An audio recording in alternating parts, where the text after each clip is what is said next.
नमस्कार, मी डॉक्टर मंजिरी कारेकर। आज आपण भारताची राज्यघटना आणि त्या संदर्भात इतर काही भाग बघणार आहोत। मागच्या तासांना आपण भारतीय राज्यघटना म्हणजे काय, तिची निर्मिती पाहिली, सरनामा पाहिला, त्याची वैशिष्ट्ये पाहिली, मूलभूत हक्क पाहिले, मार्गदर्शक तत्वे पाहिली, मूलभूत कर्तव्य पाहिली, त्या सगळ्यांमध्ये काय फरक आहे हे सुद्धा आपण सविस्तर पाहिलेले आहे। तर आज आपण भारताच्या शासनाचे जे 3 प्रमुख अंग आहेत किंवा ऑर्गन्स म्हणतात इंग्रजीमध्ये, त्यातला ते बघणार आहोत। हे 3 प्रमुख अंग किंवा भाग म्हणजे कायदे मंडळ, कार्यकारी मंडळ आणि न्याय मंडळ हे होय। त्यातला आज आपण एक भाग बघणार आहोत, ते म्हणजे कायदे मंडळ। त्यालाच काही ठिकाणी विधिमंडळ असाही शब्द वापरला जातो। तर कायदे मंडळ, विधिमंडळ म्हणजे भारताचं जो कायदे करण्याविषयीची बाजू आहे ती सांभाळणारा भाग म्हणजे कायदे मंडळ, असं आपण लक्षात ठेवूया। तर आता यामध्ये एक गोष्ट अशी आहे, यामध्ये कायदे मंडळामध्ये अनेक गोष्टी येतात। प्रामुख्याने राष्ट्रपती, लोकसभा आणि राज्यसभा असे कायदे मंडळाचे 3 भाग आहेत। राष्ट्रपती हा कायदे मंडळाचा एक भाग असं आपण मानण्याचे कारण म्हणजे राष्ट्रपती जरी अप्रत्यक्ष का होईना निवडून आलेले असले तरी प्रत्येक कायद्यावरती राष्ट्रपतीची सही असल्याशिवाय तो कायदा अधिकृत होत नाही आणि म्हणून राष्ट्रपतीला कायदे मंडळाचा अविभाज्य भाग मानावा लागतो। राष्ट्रपती हा कायदे मंडळाचा एक भाग आहे, कारण प्रत्येक विधेयकावर राष्ट्रपतीची सही लागते। विधिमंडळाचे अधिवेशन राष्ट्रपती बोलवतात। याचाच अर्थ असा आहे की अधिवेशन बोलवण्याचा अधिकार राष्ट्रपतीला आहे आणि राष्ट्रपतीने अधिवेशन बोलवल्याशिवाय विधिमंडळ कामकाज करू शकत नाही। विधिमंडळाचे अधिवेशन चालू नसेल पण गरज आहे, काही तातडीची गरज आहे, अशा वेळेला राष्ट्रपती वटहुकूम किंवा अध्यादेश म्हणतात त्याला काढू शकतात आणि या वटहुकुमाला कायद्याचा दर्जा असतो। म्हणजे विधिमंडळाचं अधिवेशन चालू नाही पण देशहिताच्या दृष्टीने एखादा काही निर्णय घ्यायची वेळ आली तर अशा वेळेला वटहुकूम काढतात राष्ट्रपती, त्याला इंग्रजीमध्ये ऑर्डिनन्स असं म्हणतात। आणि मग हा जो वटहुकूम किंवा अध्यादेश आहे हा 6 महिने हा वैध असतो, 6 महिन्यापर्यंत तो लागू होतो। त्यानंतर मात्र त्याची मुदतही वाढवता येते, पण त्यानंतर मात्र विधिमंडळाच्या अधिवेशनामध्ये हा वटहुकूम मान्य करून घ्यावा लागतो।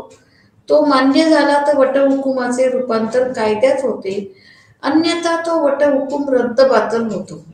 आणि म्हणून राष्ट्रपतीलाही काही कायदे मंडळाच्या अनुपस्थितीत कायदे मंडळाचे अधिवेशन चालू नसताना काही कायदेविषयक सत्ता आहेत, अधिकार आहेत आणि म्हणून राष्ट्रपती हा कायदे मंडळाचा एक भाग मानला जातो। यानंतर कायदे मंडळाचा दुसरा महत्वाचा भाग म्हणजे काय, लोकसभा। लोकसभा हे आपल्याला खूप परिचित आहे, कारण आपण लोकसभेला प्रतिनिधी निवडून देताना लोकसभेच्या प्रक्रियेमध्ये सहभाग घेतो। त्या लोकसभा ही आपल्याला सर्वपरिचित अशी गोष्ट आहे। लोकसभा हे कायदे मंडळाचं कनिष्ठ सभागृह मानलं जातं। राज्यसभा हे कायदे मंडळाचं वरिष्ठ सभागृह मानलं जातं। लोकसभा हे कायदे मंडळाचं कनिष्ठ सभागृह मानण्याचे कारण असे की येथे जनतेने प्रत्यक्ष निवडून दिलेले प्रतिनिधी असतात। मग लोकसभा निवडताना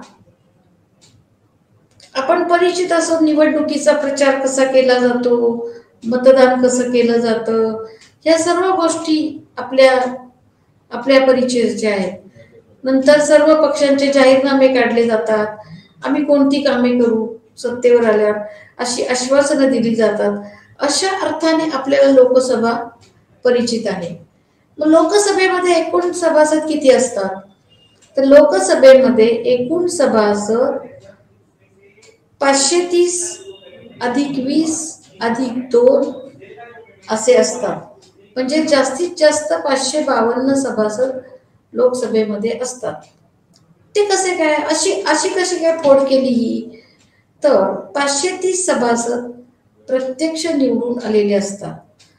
तर प्रत्यक्ष निवडणुकीविषयी, मतदानाविषयी किंवा गुप्त मतदान पद्धतीविषयी आपण सर्वच परिचित आहोत. तर लोक आपला प्रतिनिधी प्रत्यक्ष पद्धतीने निवडून देतात. बरं, आता हा प्रतिनिधी कसा निवडायचा? तर प्रत्येक राज्यामध्ये लोकसंख्या जी असते त्या प्रमाणामध्ये ते प्रतिनिधी ठरतात. म्हणजे त्याचं एक प्रमाण आहे की एवढ्या लोकांचा एक प्रतिनिधी, अशा प्रमाणात ते लोकप्रतिनिधी ठरतात. 20 सभासद केंद्रशासित प्रदेशांचे प्रतिनिधी असतात. आपल्याकडे जशी राज्य आहेत तसे काही केंद्रशासित प्रदेशही आहेत. मग या केंद्रशासित प्रदेशांचे सुद्धा 20 सभासद लोकसभेमध्ये असतात. अर्थात हे प्रतिनिधी सुद्धा त्या केंद्रशासित प्रदेशाच्या लोकसंख्येच्या प्रमाणात लोकांनी निवडून दिलेले असतात.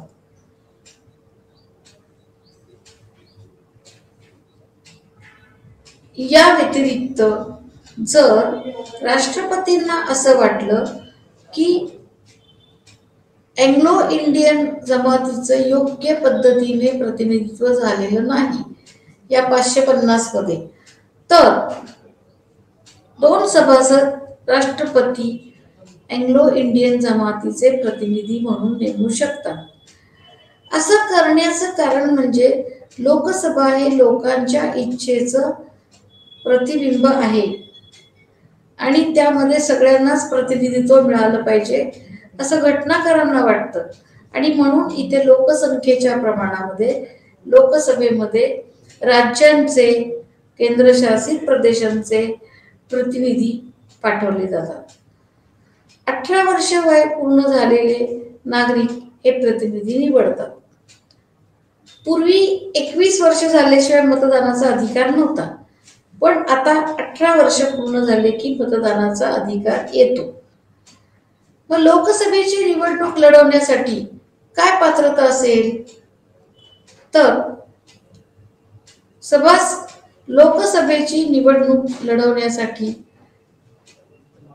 त्या उमेदवाराचं 25 वर्ष वय पूर्ण असावं ही किमान अट आहे.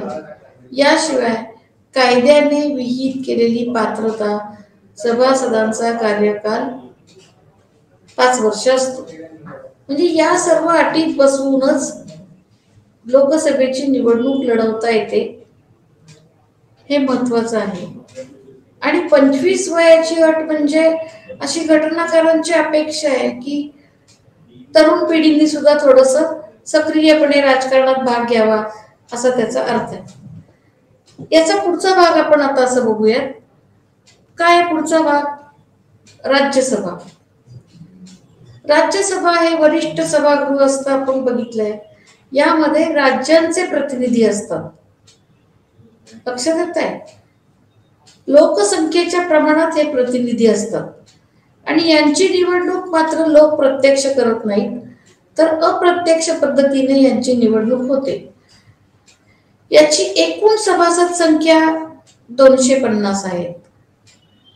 त्यापैकी 238 राज्यांच्या विधानसभा सदस्यांनी निवडलेले असतात. आणि अर्थात हे सुद्धा लोकसंख्येच्या प्रमाणात असल्यामुळं आपल्याला प्रत्येक राज्याच्या प्रतिनिधींची संख्या कमी जास्त दिसते. 12 सभासद साहित्य, शास्त्र, कला, समाजसेवा यासारख्या विविध क्षेत्रात विशेष कामगिरी बजावलेल्या लोकांमधून राष्ट्रपती निवडतात. म्हणजे हे जे 12 सभासद आहेत ते त्या त्या क्षेत्रामध्ये निपुण असतात, कुशल असतात. आणि म्हणून आपल्याला असं दिसतं की कित्येक सिनेमा नट, म्हणजे उदाहरणार्थ हेमा मालिनी, रेखा, जया बच्चन या राज्यसभेवरती आपल्याला नेमलेल्या दिसतात. अगदी दुसऱ्या क्षेत्रामध्ये गाजलेल्या लोकांना राज्यसभेमध्ये स्थान दिलं जातं.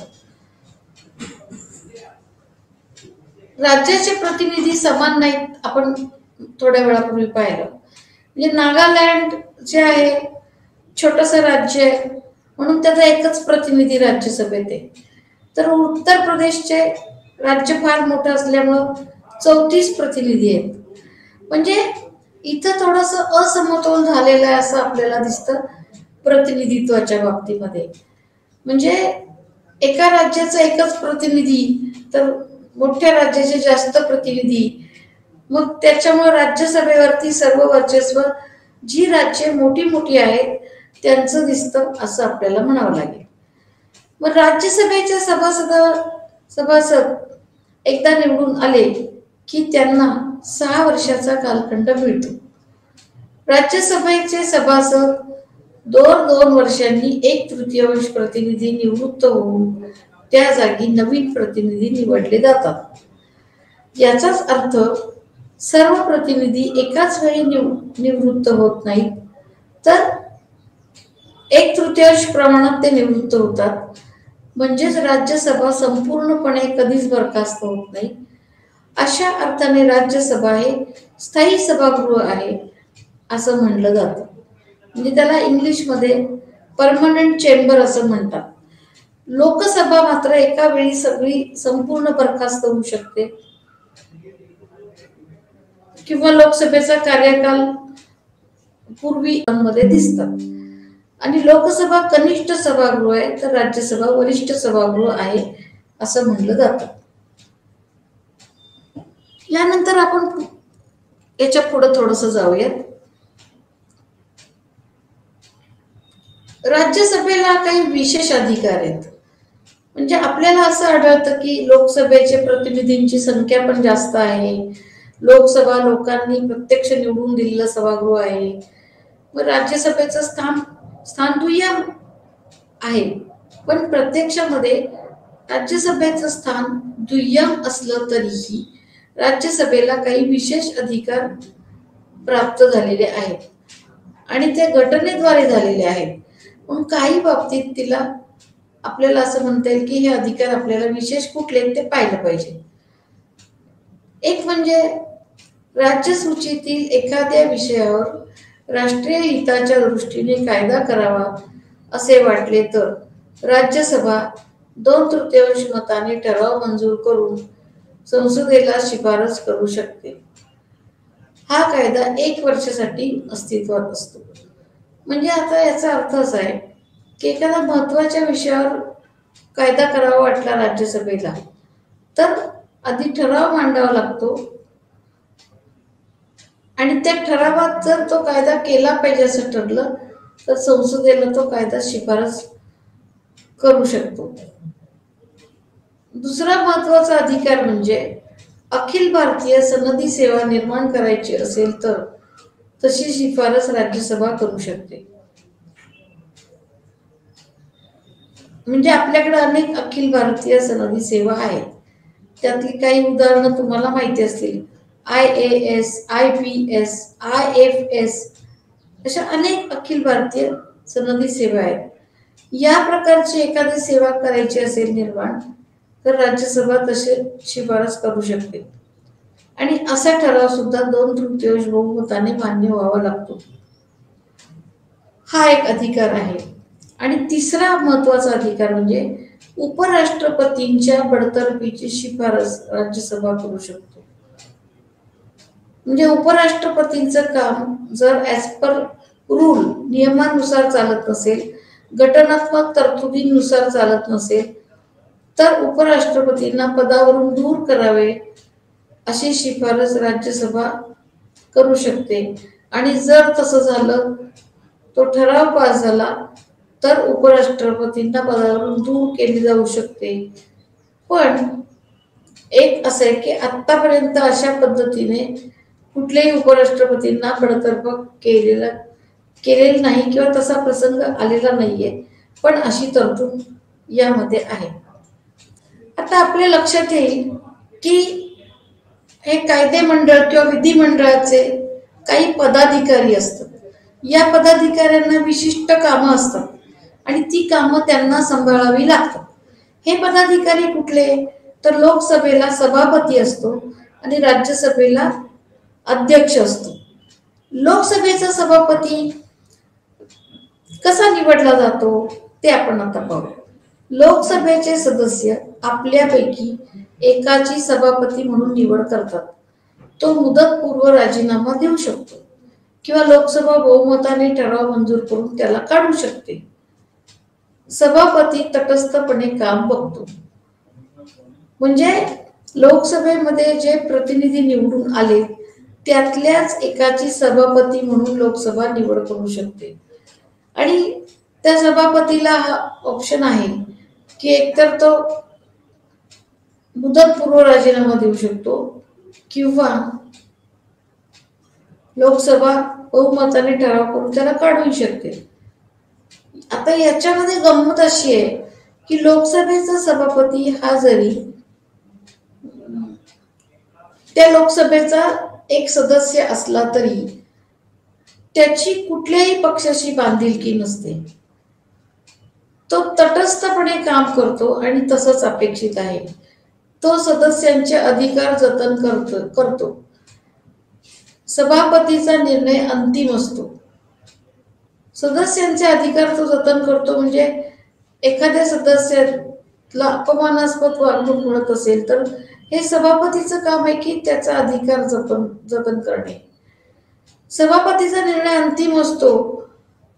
जर समजा असं झालं की एखाद्या विधेयकाच्या बाबतीत समसमान मतं पडली, दोन गटांमध्ये समसमान मतं पडली, तर एक अंतिम मत देण्याचा अधिकार, ज्याला आपण कास्टिंग वोट असं म्हणतो इंग्लिशमध्ये, तो अधिकार सभापतीला आहे. एखादे विधेयक अर्थविधेयक आहे की नाही हे ठरवण्याचा अधिकार सुद्धा सभापतीला असतो. म्हणजे आलेलं प्रत्येकच विधेयक अर्थविधेयक नसतं. काही विधेयक सामान्य विधेयक असतात. म्हणजे इथे दोन प्रकारची विधेयक आहेत, सामान्य विधेयक आणि अर्थविधेयक. सामान्य विधेयक असेल किंवा काही समजा असं झालं की गुंतागुंत निर्माण झाली, एखादं विधेयक सामान्य आहे की अर्थविधेयक आहे हे ठरत नाहीये, कुणाला तसा निर्णय घेता येत नाही, तर सभापतीला अंतिम निर्णय असतो की हे विधेयक अर्थविधेयक आहे की नाही हे ठरवायचा. तसेच एखाद्या विधेयकावर मतभेद झाल्यास निर्णायक मत देण्याचा अधिकार म्हणजे कास्टिंग वोट मगाशी बघितलं तो सभापतीला असतो. म्हणजे बाबा एखादं विधेयक मांडलंय आणि अपोजिट पार्टी आणि रुलिंग पार्टी किंवा जे काय असेल त्याच्यात समसमान मतं पडली, तर मग नक्की काय, तर तिथे सभापतीचं मत ज्या बाजूनी जाईल तिथं आपोआप बहुसंख्याक मतं येतात आणि मग तसा निर्णय घेतला जातो. या व्यतिरिक्त सभापतीला दुसरीही काही कामं करावी लागतात. सगळ्यात आधी म्हणजे सभागृहात शिस्त राखणे, सभागृहाच्या कामकाजाचे नियमन करणे, सभासदाचे बोलणे नियंत्रित करणे, अशी कामे तो करतो. तो सभागृहाचा नेता असतो. सभागृहात शिस्त राखणे, असं वाटू शकतं बाबा कसली शिस्त राखायचे, चांगले प्रतिनिधी निवडून आलेले असतात तिथे. पण तुम्ही जर दूरदर्शनवरती लोकसभेचं लाईव्ह असं प्रक्षेपण दिसतं बघा, तर तिथं बऱ्याचदा आरडाओरडा दंगा असं चालू असतं आणि कधी कधी शिस्त राखली जात नाही, बेशिस्तपणे वागतात, लोक धावून जातात. तर हे सगळं नियंत्रित करण्याचं काम सभापतीला करायला लागतं. लोकांचं बोलणं सुद्धा नियंत्रित करायला लागतं. म्हणजे काही लोक बोलायला लागले की खूप बोलत राहतात, ते विषय सोडून बोलतात. तर अशा वेळेला त्यांना कंट्रोल करणं हे सभापतीचं काम आहे आणि ते काम सगळी सभापती करतो. आणि अशा प्रकारे सभापती हा सभागृहाचा नेता असतो. आणि आजपर्यंतचं चित्र असं दिसतंय की आपल्या लोकसभेमध्ये अनेक चांगले चांगले सभापती येऊन गेलेत. म्हणजे मावळणकर असे काही अगदी चांगले सभापती येऊन गेले आणि त्यांनी त्या पदाचा मान वाढवलाय. अगदी अलीकडे मीरा कुमारी होती बघा सभापती. तुम्ही एक बघा की या लोकांनी काम अतिशय चांगलं केलेलं आहे आणि संपूर्ण सभागृह नियंत्रित करण्याचं काम मोठ्या जबाबदारीने पार पाडले आणि त्या व्यक्तीमुळे त्या पदाचा मान वाढणे असं घडलेलं आपल्याला दिसतं. अशा प्रकारे लोकसभेचा सभापती हा सभागृहाचं नियमन करतो, कामकाजाचं नियमन करतो. योग्य पद्धतीने काम चालतंय की नाही त्याला नियंत्रित करणे, व्यवस्थितपणा आणणे ही सगळी कामं लोकसभेचा सभापती करतो. लोकसभेला एक उपसभापती पण असतो आणि तो सुद्धा त्या सभासदांपैकीच एक जण निवडून दिलेला असतो सभासदांनी. तर लोकसभेचा सभापती जर काही कारणाने अनुपस्थित असेल, गैरहजर असेल, तर उपसभापती ते सगळं काम बघतो लोकसभेचं. यानंतर आपण बघूयात राज्यसभेला अध्यक्ष असतो. म्हणजे उपराष्ट्रपती राज्यसभेला पदसिद्ध अध्यक्ष असतात. म्हणजे राज्यसभेमध्ये लोकसभेसारखा अध्यक्ष सभासदांमधून एक असा निवडलेला नसतो. तर भारताचे उपराष्ट्रपती आपोआपच राज्यसभेचे पदसिद्ध अध्यक्ष असतात. ओके, म्हणजे एक्स ऑफिशियो चेअरमन असं त्याला इंग्रजीमध्ये म्हणतात. उपराष्ट्रपती संसदेच्या दोन्ही सभागृहांकडून निवडलेले असतात. उपराष्ट्रपतींचा मतदारसंघ जो असतो तो संसदेची दोन्ही सभागृह असा असतो. याची मुदत 5 वर्ष असते. त्याचे काम लोकसभेच्या सभापतीप्रमाणेच असते. म्हणजे लोकसभेच्या सभापतीला जी कामं करावी लागतात, म्हणजे सभागृहाच्या कामकाजाचं नियमन, सभासदांच्या बोलण्यावरती नियंत्रण ठेवणे, शिस्त राखणे, ही सगळी कामं राज्यसभेच्या अध्यक्षाला करावी लागतात. राज्यसभेचा अध्यक्ष सुद्धा मुदतपूर्व राजीनामा देऊ शकतो किंवा राज्यसभेचे सदस्य त्याला बहुमताने ठराव मान्य करून काढू शकतात. म्हणजे अशा प्रकारे लोकसभा आणि राज्यसभा यांचे कामकाज सांभाळण्यासाठी तेथे त्यांचे अध्यक्ष असतात, हे लक्षात ठेवा. मग आता आपण इथपर्यंत काय पाहिलं की रचना कशी आहे, लोकसभा राज्यसभा त्यांचे पदाधिकारी काय, अशी सगळी रचना आपण बघितली आहे. मग संसद सदस्यांचे काही अधिकार आहेत का, विशेष अधिकार आहेत का? तर हो. म्हणजे भारतीय नागरिक म्हणून त्यांना अधिकार आहेत, या व्यतिरिक्त त्यांना संसद सदस्य झाले म्हणून विशेष अधिकार असतात. ते विशेष अधिकार कुठले? तर प्रत्येक सदस्याला भाषण स्वातंत्र्य दिलंय, परंतु राज्यघटनेच्या व संसदेने केलेल्या नियमांच्या मर्यादेत आहे. म्हणजे संसदेचा सदस्य हा कामकाजाच्या वेळेला त्याचे मन, त्याचे विचार मन मोकळेपणाने मांडू शकतो. त्याला भाषण स्वातंत्र्य दिलेलं आहे, पण त्याची अट अशी आहे की त्यांनी भाषण स्वातंत्र्याचा गैरफायदा न घेता राज्यघटनेच्या व संसदेने केलेल्या नियमांच्या मर्यादेत ते कामकाज पाहिलं जातं. दुसरा विशेष अधिकार म्हणजे अधिवेशन चालू असताना दिवाणी दाव्यांसाठी अटक करता येत नाही. फौजदारी दाव्यांसाठी हे संरक्षण नाही. अधिवेशन चालू असताना सदस्याला साक्षीदार म्हणून उपस्थित राहण्याची सक्ती करता येत नाही. म्हणजे सदस्यांना फक्त दिवाणी दाव्यांसाठी संरक्षण दिलेलं आहे. दिवाणी दाव्यांसाठी त्यांना अधिवेशन चालू असताना काही अटक करता येत नाही, फक्त अपवाद आहे फौजदारी दाव्यांच्या विषयी. आणि साक्षीदार म्हणून राहण्याची बळजबरी करता येत नाही, असं संरक्षण घटनेने दिलेलं आपल्याला दिसतं. तर थोडस पुढचं बघूयात. पुढचा विशेष अधिकार म्हणजे संसदेची कामकाज पद्धती ठरवण्याचा अधिकार संसदेला आहे. म्हणजे संसदेने कुठल्या पद्धतीने काम करायचं हे ठरवण्याचा अधिकार संसदेला आहे.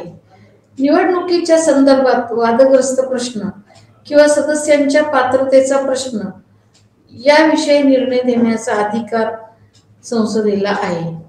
म्हणजे कधी कधी निवडणुकीच्या संदर्भात वादग्रस्त प्रश्न निर्माण होतात, चिन्हांवरून असतात, काही संशयास्पद मतदान असतं किंवा सदस्यांच्या पात्रतेविषयीचे प्रश्न, असे निर्णय देण्याचा अधिकार संसदेला आहे. पुढचा अधिकार म्हणजे संसद सदस्याने व्यक्त केलेल्या विचारासंबंधी कोणत्याही न्यायालयात खटला भरता येत नाही, कारण अभिव्यक्ती स्वातंत्र्य यामुळे हे विचार संसद सदस्य व्यक्त करतात, पण त्यासाठी त्यांना कोणत्याही न्यायालयामध्ये खटला भरता येत नाही, त्यासाठी त्यांना शिक्षा करता येत नाही. आणि असं संरक्षण त्यांनी राज्यघटनेने संसद सदस्यांना दिलेलं आहे. पुढचं संसदेच्या कोणत्याही गृहात असभ्य वर्तन केले तर त्या व्यक्तीला दंड करण्याचा अधिकार संसदेला आहे. म्हणजे लोकसभा किंवा राज्य या कुठल्याही गृहामध्ये असभ्य वर्तन केले तर त्या व्यक्तीला दंड करण्याचा अधिकार राज्य संसदेला आहे. म्हणजे काय, असभ्य वर्तन केलं म्हणजे कुणीतरी अशोभनीय भाषा वापरली, शिवीगाळ केली किंवा या व्यतिरिक्त काही असभ्य हालचाली केल्या तर त्याला दंड करण्याचा अधिकार संसदेला आहे, असं आपल्याला दिसतं. मग ह्या संसदेचं कामकाज कसं चालतं, तर त्याची काही कामाची पद्धत आहे. ती म्हणजे कलम 118 नुसार संसदेच्या कार्यपद्धतीचे नियम तयार केले जाऊन त्यानुसार काम बघते. म्हणजे 118व्या कलमानुसार कार्यपद्धतीविषयी काही विशिष्ट नियम आहेत, त्याप्रमाणे संसद काम बघते असं म्हणायला लागेल. हे 118व्या कलमामध्ये काय तरतुदी आहेत त्या बघूयात. आणि मग 118व्या कलमाच्या नुसार संसदेची कामं म्हणजे त्याच्या काही कामकाजाच्या पद्धती आहेत, म्हणजे कायदे तयार करणे, अशा वेगवेगळी कामं आहेत त्यांची, ती कामं ते करत असतात. मग या कामकाजाच्या पद्धतीमध्ये काही महत्वाच्या गोष्टी आपल्याला उल्लेख करावा लागतो. तो म्हणजे प्रश्नोत्तरांचा तास, स्थगन प्रस्ताव, आपत्कालीन चर्चा, शून्य प्रहर. म्हणजेच आता बघा, कामकाजाची जी पद्धत आहे ना त्याच्यामध्ये या काही गोष्टी महत्वाच्या आहेत त्या आपण बघूया.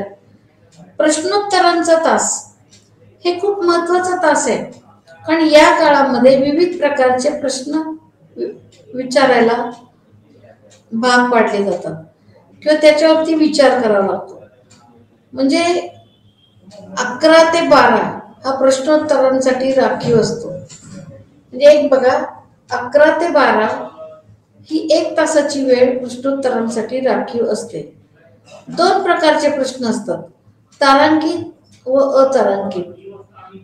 तारांकित प्रश्न म्हणजे स्टार्ट क्वेश्चन, अतारांकित म्हणजे ज्यांना स्टार नाही ते.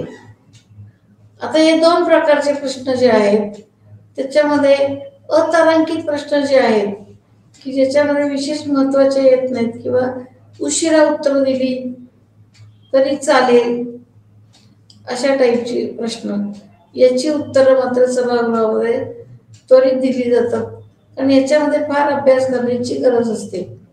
पण तारांकित प्रश्न जे आहेत त्याच्या बाबतीत आपल्याला दिसतं की तारांकित प्रश्नांची उत्तरं सविस्तरपणे मंत्री नंतर अभ्यास करून त्याची उत्तरं देतात, कारण ते महत्वाचे प्रश्न आहेत आणि त्याची उत्तरं ताबडतोब देणं वगैरे अवघड असतं आणि ते शक्य पण नाही. मग जर असा विचार केला तर तारांकित प्रश्न, अतारांकित प्रश्न, मग या 1 तासात असे किती प्रश्न चर्चेला येऊ शकतात? तर 1 तासामध्ये प्रश्न जरी कितीही असले तरी 3/4 प्रश्नच चर्चेला येतात असं लक्षात घ्या. म्हणजे फार कमी प्रश्नांची चर्चा या प्रश्नोत्तरांच्या तासामध्ये होते. पण हा तास महत्वाचा असतो. काही महत्वाचे प्रश्नांवरती त्वरित काही उत्तरं दिली जाऊ शकतात आणि यासाठी तुम्ही जर लोकसभा संसदेचं अधिवेशन जे आहे त्याचं लाईव्ह शूटिंग जर बघितलं दूरदर्शनमध्ये तर तुम्हाला 11 ते 12 या वेळेत बरोबर प्रश्नोत्तरं विचारलेली दिसतात आणि मग इतर वेळेला सभासद त्याच्यानंतर कामकाज चालू असतं. स्थगन प्रस्ताव म्हणजे ॲडजॉर्नमेंट मोशन, म्हणजे तातडीचा व सार्वजनिक दृष्ट्या महत्वाचा प्रश्न असेल तर नेहमीच कामकाज स्थगित तहकूब करून त्या प्रश्नाची चर्चा केली जाते. म्हणजे जर प्रश्न खूप चांगला महत्वाचा असेल आणि सार्वजनिक दृष्ट्या महत्वाचं आहे तर नेहमी जे काही कामकाज चालले ते तात्पुरतं थांबवून, स्थगित करून किंवा तहकूब करून थांबून महत्वाच्या प्रश्नाची चर्चा केली जाते. म्हणून याला काय म्हणतात, स्थगित केलं जातं कामकाज, तहकूब केलं जातं, म्हणून याला स्थगन प्रस्ताव असं म्हटलं जातं. आता अजून एक आहे तो म्हणजे आपत्कालीन चर्चा. आता आपत्कालीन चर्चा म्हणजे काय? एखाद्या गोष्टीमध्ये काही इमर्जन्सी तातडीचे निर्णय घ्यायचे असतील तर अशी चर्चा करता येते. महत्वाच्या सार्वजनिक विषयावर 3 सदस्यांनी हा प्रस्ताव द्यावा लागतो आणि तो जर मान्य झाला तर आपत्कालीन चर्चा होऊ शकते. त्यासंबंधी मंत्री स्पष्टीकरण करतो संबंधित खात्याचा आणि याला आपत्कालीन चर्चा असं म्हटलं जातं. या व्यतिरिक्त संसदेच्या कामकाजाचा 0 प्रहर असा पण एक कामकाजाची पद्धत आहे. म्हणजे दुपारी 12 वाजता म्हणजे 0 तास होय. यावेळी सदस्य त्याला हवा तो विषय पूर्व परवानगी शिवाय मांडू शकतो. म्हणजे आपल्याला एक लक्षात घ्यायला पाहिजे की दुपारी 12 वाजता एखादा विषय हवा आहे त्या सदस्याला तर तो त्या संबंधित अध्यक्षांची परवानगी न घेताही मांडू शकतो. म्हणजे ही वेळ अतिशय महत्वाची आहे आणि या व्यतिरिक्त 11 ते 12 हा प्रश्नोत्तरांचा तासही महत्वाचा आहे. याच्यामध्ये आपल्याला संपूर्ण शासनाचे कामकाज कसं चाललंय कसं नाही असं आपल्याला लक्षात येतं. म्हणजे संसदेचे कामकाज हे अशा पद्धतीने चाललं जातं. थोडंसं पुढे बघू आपण. आता आपण असं बघितलं की संसदेचं किंवा कायदे मंडळाचं मुख्य काम कायदे निर्माण करणं हे आहे. विधी निर्माण प्रक्रिया, कायदे निर्माण प्रक्रिया हे महत्वाचं आहे. आपल्याकडे लोकसभा आणि राज्यसभा या सगळ्याची मिळून संसद होते, म्हणून आपण म्हणतो संसदेची 2 सभागृह असतात. तर संसद हे कायदे मंडळाचं एक आपल्याकडे वापरात असलेलं नाव आहे. म्हणून आपण संसदेमध्ये कसा कायदा निर्माण होतो हे बघणं महत्वाचं आहे. तर कायदा कसा निर्माण होतो हे 117 ते 122 या कलमांमध्ये ही प्रक्रिया दिलेली आहे. तर कायदे निर्माण करण्याची काही एक विशिष्ट प्रक्रिया आहे, ते म्हणजे प्रथम वाचन. यामध्ये इथे विधेयकाची ओळख असते. सामान्य विधेयक कोणतेही सभागृहात मांडता येते. अर्थविधेयक मात्र लोकसभेतच मांडता येते. मंत्री किंवा कोणताही सदस्य मांडू शकतो. म्हणजे सामान्य विधेयक कोणत्याही सभागृहात मांडता येते आपल्याला स्पष्ट झालं. अर्थविधेयक मात्र लोकसभेतच आधी मांडायला लागतं. आपण थोड्या वेळापूर्वी हेही पाहिलं की एखादे विधेयक अर्थविधेयक आहे की नाही हे ठरवण्याचा अधिकार सभापतीला असतो. मग हे प्रथम वाचन म्हणजे त्या विधेयकाची इंट्रोडक्शन, ओळख असते. याच्यामध्ये ते बिल किंवा ते विधेयक, ज्याला आपण बिल म्हणतो इंग्लिशमध्ये, हे वाचलं जातं. त्याच्यात काय म्हणलंय काही नाही हे सगळ्या सभागृहाला त्याच्यामुळं कळतं. त्यानंतर जी अवस्था येते ती म्हणजे द्वितीय वाचन. द्वितीय वाचन म्हणजे ही फार महत्वाची अवस्था आहे. येथे विधेयकावरती सविस्तर चर्चा घडवली जाते. यामध्ये आपल्याला 4 पर्याय दिसतात द्वितीय वाचनामध्ये. एक तर विधेयकावर सविस्तर चर्चा करावी, दुसरं विधेयक चिकित्सा समितीकडे पाठवावे, तिसरं लोकमताचा अंदाज घेण्यासाठी विधेयक जनतेकडे पाठवावे, चौथं विधेयक संपूर्ण सभागृहाच्या संयुक्त समितीकडे पाठवावं. म्हणजे इथं वेगवेगळे पर्याय आपल्याला दिसतात. एक तर सविस्तर चर्चा करावी त्या विधेयकावर त्याच सभागृहामध्ये. दुसरा पर्याय चिकित्सा समिती, म्हणजे काही त्या विधेयकाच्या संदर्भात काही तज्ञ व्यक्ती असतील त्यांची एक चिकित्सा समिती, स्क्रुटिनी कमिटी म्हणता येईल किंवा सिलेक्ट कमिटी म्हणता येईल, तिथे पाठवून ते विशेषज्ञांकडून या विधेयकाची छाननी करून घ्यावी असा त्याचा अर्थ आहे. तिसरा लोकमताचा अंदाज घेण्यासाठी विधेयक जनतेकडे पाठवावं, म्हणजे थोडक्यात प्लेबिसिट, सार्वमत. अर्थात असं आपण फार कमी वेळा केलेलं आहे, सार्वमतासाठी जनतेकडे पाठवलंय वगैरे. पण जनतेची आपण मतं घेऊ शकतो वेगवेगळ्या पद्धतीने. आता काश्मीरच्या बाबतीत सुद्धा सार्वमताचं खूप चाललं होतं ना, सार्वमत घ्यावे म्हणून. आणि चौथं विधेयक दोन्ही सभागृहांच्या संयुक्त समितीकडे पाठवावे.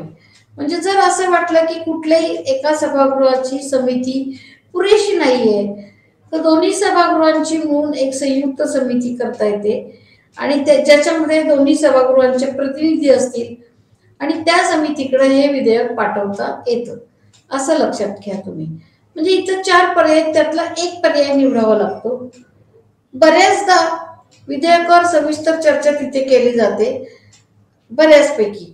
फार क्वचित इतर पर्याय निवडले जातात. यानंतर जर असं ठरलं की विधेयक समितीकडे पाठवावं तर समिती तयार केली जाते आणि त्याच्यामध्ये तज्ञ व्यक्ती असतात आणि या समितीकडे हे विधेयक पाठवले जाते. महत्वाची विधेयक समितीकडे पाठवली जातात. समितीमधील चर्चेनंतर विधेयक दुरुस्तीसह मूळ सभागृहाकडे पाठवले जाते. समितीमध्ये सर्व पक्षांना व गटांना प्रतिनिधित्व देण्याचा प्रयत्न केला जातो. म्हणजे इथं परत आता असं आहे की सर्व गटातल्या पक्षांना प्रतिनिधित्व देण्याचा प्रयत्न केला तर आपोआपच इथं थोडंफार पक्षीय राजकारणाचा प्रभाव दिसू शकतो. जर एखाद्या पक्षाचा प्रभाव समितीवर असेल तर साधारणपणे त्या पक्षाचं जे काही मत आहे त्याप्रमाणे कल आपल्याला दिसायला लागतो. तिसरं वाचन म्हणजे तृतीय वाचन, या अवस्थेत किरकोळ दुरुस्त्या, सखोल चर्चा होत नाही. म्हणजे विधेयक मान्य किंवा अमान्य केले जाते. आता समितीमध्ये काय होतं की याच्या आधीच्या अवस्थेत चर्चा केली जाते, सगळे मिळून निर्णय घेतात, रेकमेंडेशन, शिफारशी देतात आणि मग परत त्या सभागृहाकडे पाठवलं जातं. इथं म्हणजे सभागृहाला फार हे नाहीये, चर्चेला वाव नाही, तर एक तर मान्य करा नाही तर अमान्य करा. या सगळ्या अवस्थांमधून गेल्यानंतर विधेयक दुसऱ्या सभागृहात पाठवले जाते. तेथे पुन्हा याच अवस्थांमधून विधेयक जाते. ते विधेयक पुन्हा मान्य झाले की नाही संसदेने मान्य केले असे गृहीत धरून ते राष्ट्रपतींकडे पाठवण्यात येते. अन्यथा संसदेला पुनर्विचार करावा लागतो. जर संसदेने पुन्हा मान्य केले तर राष्ट्रपतींना मान्यता द्यावीच लागते. आता इथं काय आहे की विधेयक पहिल्या सभागृहात तिन्ही वाचनांपर्यंत प्रत्येक अवस्थेमधून ते गेलेलं आहे. नंतर दुसऱ्या सभागृहात येतं.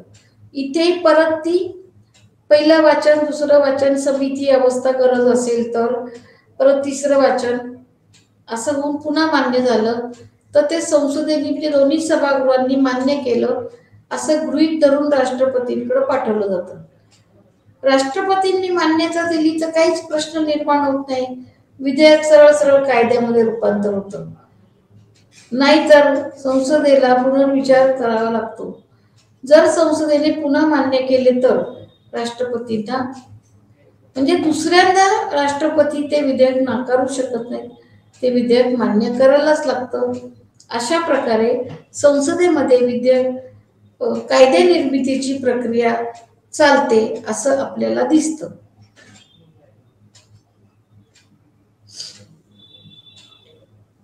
आता आपण पुढे असं बघूयात की आपण हे मगाशी जर बघितलं की कायदे कसे निर्माण होतात ते बघितलंय, पण मगाशी एकदा दोनदा असा संदर्भ आला की विधेयक, अर्थविधेयक, सामान्य विधेयक. तर आपण आता अर्थविधेयक म्हणजे काय हे थोडंसं बघूयात. म्हणजे एखादे विधेयक अर्थविधेयक आहे की नाही हे ठरवण्याचा अधिकार लोकसभेच्या सभापतीला असतो. अर्थविधेयक हे फक्त लोकसभेतच मांडले जाते. लोकसभेने मान्यता दिल्यावर ते राज्यसभेकडे येते. राज्यसभेला ते नाकारता येत नाही. 14 दिवसात राज्यसभेने मान्यता दिली नाही तर ती गृहीत धरून विधेयक मान्य केले जाते. आता तुम्ही एक बघा, राज्यसभेला इथे अर्थविधेयकाच्या बाबतीत फारशी सत्ता नाहीये, फारसे अधिकार नाहीयेत, कारण लोकसभेतच ते मांडता येतं. मग लोकसभेत मान्य झाल्यावर ते राज्यसभेकडे जातं. राज्यसभा ते विधेयक जास्तीत जास्त 14 दिवस लांबवू शकते. जर त्याच्या 14 दिवसात राज्यसभेने काहीच कळलं नाही तर तिची संमती गृहीत धरली जाते आणि ते विधेयक मान्य होतं. म्हणजे राज्यसभेला इथं आपल्याला असं दिसतं की तुलनेने कमी सत्ता आहे. मग आता एक बघा की या सगळ्यांवरती कसं काय नियंत्रण ठेवणार, तर संसदेच्या वेगवेगळ्या खूप अशा समित्या आहेत, अनेक प्रकारच्या समित्या आहेत. या समितीमध्ये अनेक सभासद असतात. तर या समित्या या एक प्रकारे संसद कार्यकारी मंडळावरती कशी नियंत्रण ठेवू शकते याचं उदाहरण आहे.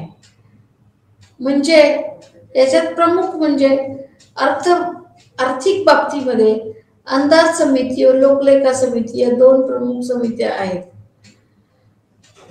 अंदाज म्हणजे काय की आपल्याला म्हणजे देशाला एवढा एवढा खर्च येऊ शकतो या बाबींमध्ये, म्हणजे इस्टिमेट काढलेलं असतं त्याचं, आणि मग किती येऊ शकेल वगैरे, तर त्याच्यावरती सगळ्या समित्या असतात. आणि अंदाज समितीचं अंदाज हे फार महत्वाचे आहेत. या व्यतिरिक्त दुसरी म्हणजे लोकलेखा समिती. लोकलेखा समिती म्हणजे पब्लिक अकाउंट्स कमिटी. अंदाज समिती म्हणजे एस्टिमेट कमिटी.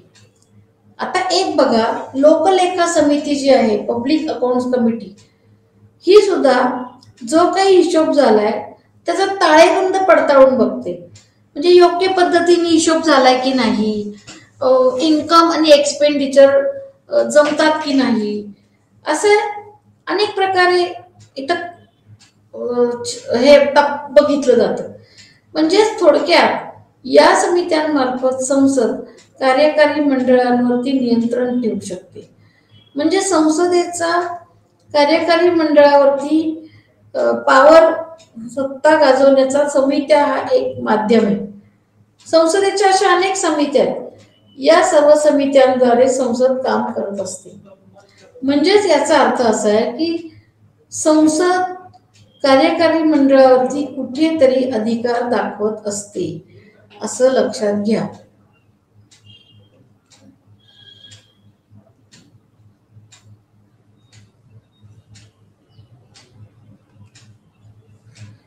तर आज आपण काय पाहिलं की संसद त्याचे भाग तीन, राष्ट्रपती, लोकसभा आणि राज्यसभा. तर हे सगळे जे भाग आहेत संसदेचे वेगवेगळे, हे सगळे एकमेकांवरती अवलंबून आहेत. आणि याच्यामध्ये तुलनात्मक दृष्ट्या बघितलं तर राज्यसभेपेक्षा लोकसभेचं पारडं जड दिसतं. लोकसभेला तुलनेने अधिक अधिकार आहेत आणि राज्यसभेला त्या तुलनेत कमी अधिकार आहेत. लोकसभा एक कनिष्ठ सभागृह आहे, लोकांचं प्रत्यक्ष प्रतिनिधी निवडून आलेले असतात. तर राज्यसभेमध्ये अप्रत्यक्ष पद्धतीने हे प्रतिनिधी निवडून आलेले असतात असं आपल्याला दिसतं. आणि म्हणूनच संसदेचं प्रमुख कार्य काय आहे? कायदे करणं. कायदे कसे निर्माण होतात ती प्रक्रिया पण आपण पाहिलेली आहे. 3 वाचन, समिती अवस्था या सगळ्यांमधून गेल्याशिवाय तो कायदा निर्माण होत नाही. म्हणजेच कायदे निर्माण करणं, सामान्य विधेयकाचं कायद्यात रूपांतर करणं ही एक क्लिष्ट गुंतागुंतीची अशी प्रक्रिया आहे आणि ती सुद्धा आपण अशी बघितलेली आहे. कारण संसदेचं मुख्य काम कायदे निर्माण करणं हेच आहे, ते आपण बघितलंय. या व्यतिरिक्त अर्थविधेयक म्हणजे काय हे पण आपण बघितलेलं दिसतं. मग आता तुम्ही एक बघा की इतकं सगळं बघितलं, संसदेच्या वेगवेगळ्या समित्या बघितल्या, लोकलेखा समिती, अंदाज समिती या आर्थिक बाबतीमध्ये महत्वाच्या समित्या आहेत असंही बघितलं. या सगळ्यांवरून आपल्याला असं दिसतं की आपली संसद ही अतिशय बारकाव्याने उत्तम पद्धतीने कामकाज करत आहे असं दिसतं, हो की नाही? मग आता असं बघितलं असेल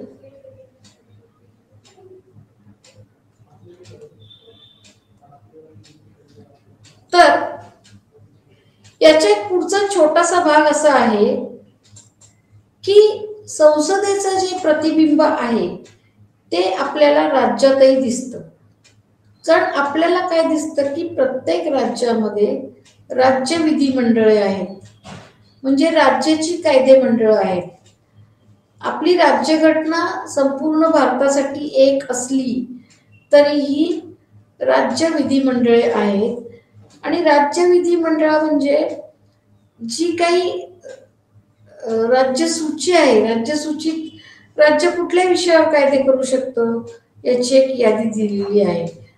त्याच्यावरती राज्याने कायदे करावेत असं राज्याला वाटलं तर त्यासाठी आधी विधिमंडळ असायला पाहिजे. कारण आपण इतक्या वेळ काय बघितलं, केंद्र सरकार कसं कायदे करू शकतं ते. तर आता बघायचंय राज्य विधिमंडळ कसे कायदे करू शकतं ते.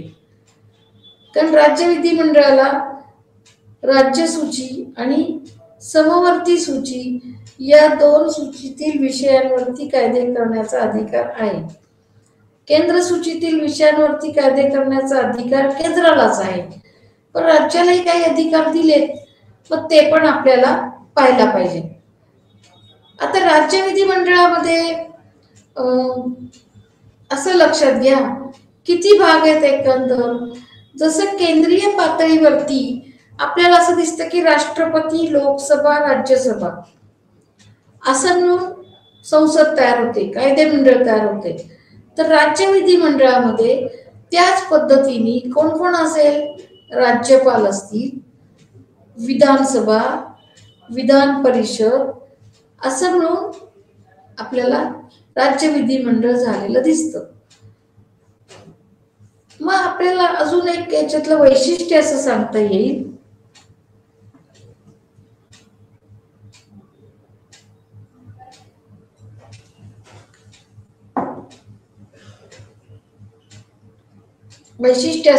येईल की सर्व राज्यांना दोन्ही सभागृह नसतात, हे याचं वैशिष्ट्य आहे. बहुतेक राज्यांना विधानसभा हे एकच सभागृह आहे, म्हणजे त्याला म्हणतात युनिकॅमेरल लेजिस्लेचर. फारच थोड्या राज्यांना विधान परिषदा आहेत. तर कोणत्या राज्यांना विधान परिषदा आहेत?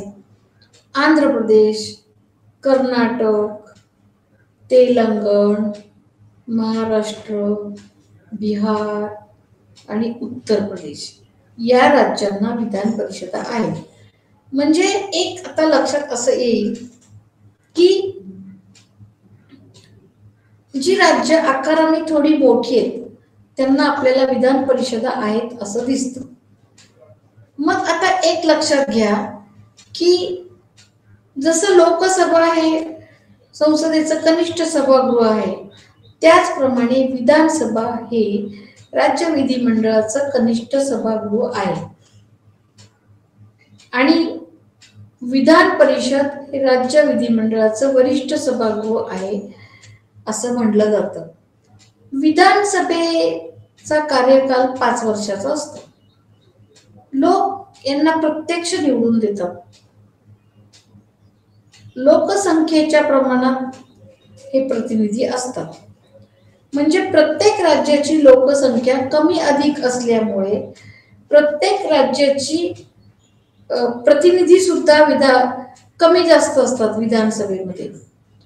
आता तुम्ही बघा, असं आपण म्हणू शकतो की विधानसभेची सदस्य संख्या काही राज्यांमध्ये फक्त 60 आहे, काही राज्यांमध्ये 500 पण आहे, म्हणजे वेगवेगळी आहे. विधान परिषदेचा कार्यकाल हा 6 वर्षाचा असतो राज्यसभेप्रमाणे आणि त्याची सदस्य संख्या कमीत कमी 40 ते जास्तीत जास्त विधान परिसभेच्या सभासदांच्या 1/3 इतकी असते. लक्षात आलं?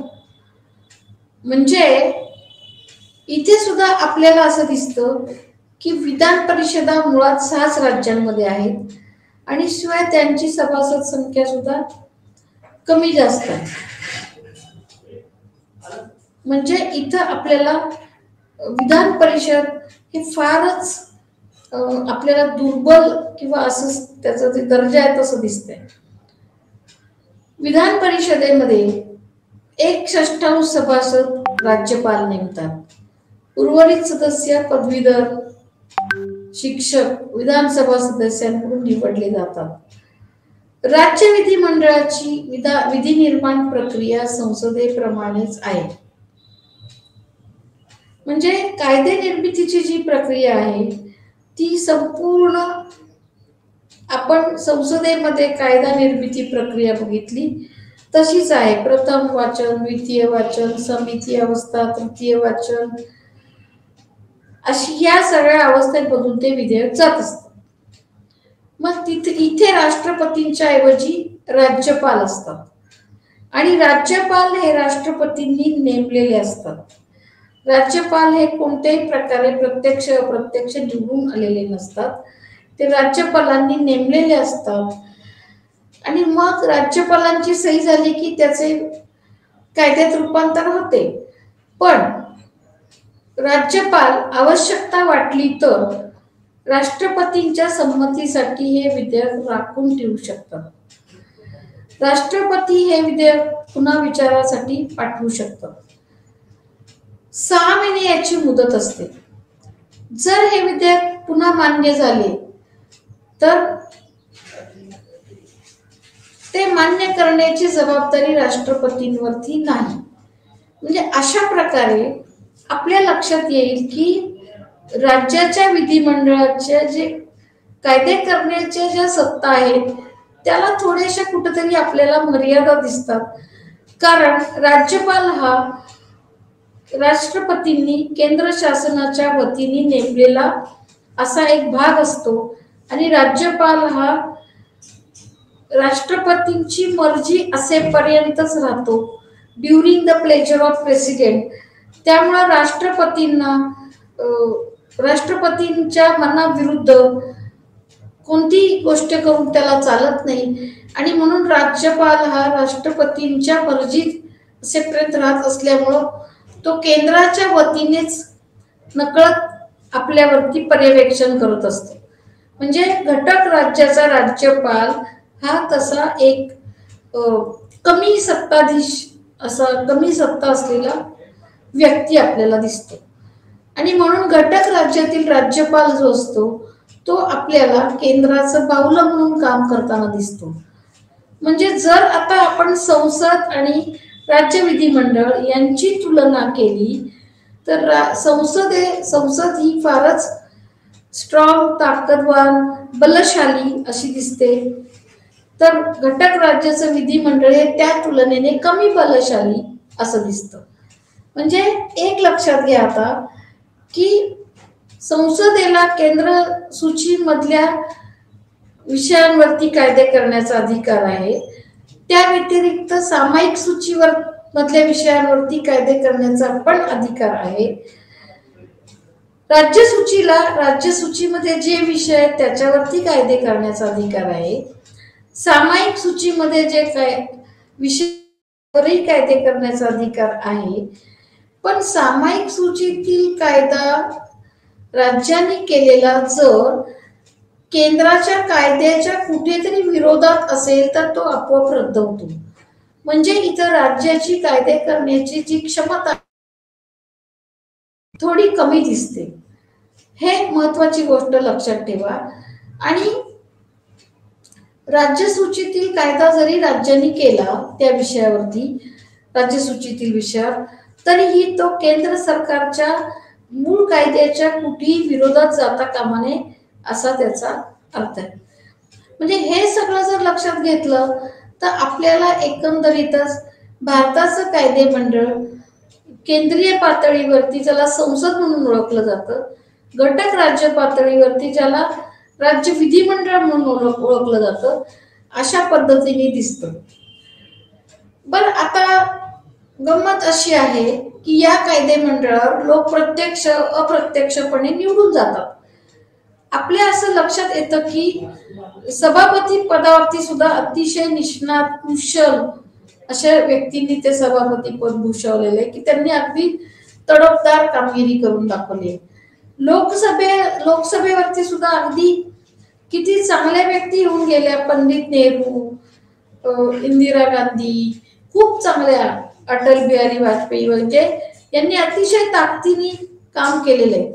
म्हणजे शेवटी घटनात्मक तरतुदींपेक्षा त्या पदांवरती प्रत्यक्ष कुठल्या व्यक्ती येतात, त्या व्यक्तीच्या व्यक्तिमत्वावरती सुद्धा त्या पदाचं महत्व, स्थान, महत्व, आत्म्य अवलंबून आहे असं म्हणायला लागतं. आणि म्हणून असं आपल्याला म्हणता येतं की भारताने जरी संसदीय पद्धती स्वीकारलेली असली तरी ही सगळी पद्धती आपण इंग्लंडमधून घेतलेली आहे, तरी सुद्धा असं दिसतं की संसद आणि तिचं कामकाज अधिक प्रभावी होण्यासाठी, निपक्षपातीपणे होण्यासाठी त्या संसदेमध्ये कोणत्या व्यक्ती निवडून आल्या, त्यांचं व्यक्तिमत्व, त्यांचा अभ्यास आणि या सगळ्याचा परिणाम होऊन कायदेमंडळाचं ते कामकाज चालत असतं असं आपल्याला दिसतं. तर एकूण आपल्याकडे अनेक संसदपटू पण चांगले होऊन गेलेत, घटक राज्य पातळीवरती सुद्धा अनेक चांगले नेते होऊन गेलेत की ज्यांनी सभा गाजवल्यात, सभागृह गाजवले. तर याचा पुढचा जो भाग आहे तो आपण पुढच्या तासाला बघूयात. तोपर्यंत नमस्ते.